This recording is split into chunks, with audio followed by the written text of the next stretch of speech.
Equal-mindedness. To be equally minded is to be peacefully minded, for a man cannot be said to have arrived at peace who allows his mind to be disturbed and thrown off the balance by occurrences. The man of wisdom is dispassionate, and meets all things with the calmness of a mind in repose and free from prejudice.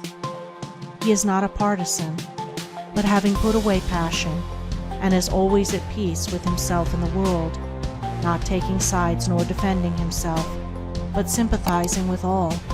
The partisan is so convinced that his own opinion and his own side is right, and that all goes contrary to them is wrong, that he cannot think there is any good in the other opinion and the other side. He lives in a continual fever of attack and defense, and has no knowledge of the quiet peace of an equal mind. The equal-minded man watches himself in order to check and overcome even the appearance of passion and prejudice in his mind, and by so doing he develops sympathy for others, and comes to understand their position and particular state of mind, and as he comes to understand others, he perceives the folly of condemning them and opposing himself to them. Thus there grows up in his heart a divine charity which cannot be limited, but which is extended to all things that live and strive and suffer. When a man is under the sway of passion and prejudice, he is spiritually blind. Seeing nothing but good in his own side, and nothing but evil in another, he cannot see anything as it really is, not even his own side, and not understanding himself, he cannot understand the hearts of others, and thinks it is right that he should condemn them. Thus there grows up in his heart a dark hatred for those who refuse to see him and who condemn him in return.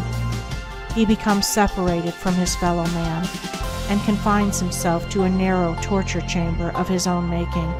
Sweet and peaceful are the days of the equal-minded man, fruitful in good, and rich in manifold blessings.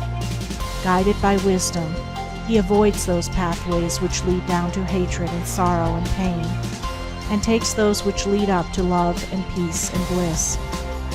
The occurrences of life do not trouble him, nor does he grieve over those things which are regarded by mankind as grievous, but which must befall all men in the ordinary course of nature. He is neither elated by success nor cast down by failure. He sees the events of his life arranged in their proper proportions, and can find no room for selfish wishes or vain regrets, for vain anticipations and childish disappointments. And how is this equal-mindedness, this blessed state of mind and life, acquired?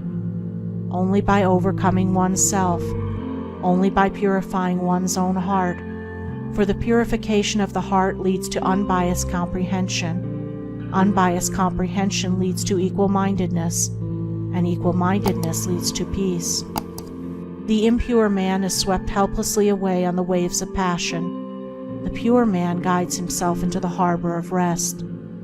The fool says, "I have an opinion." The wise man goes about his business.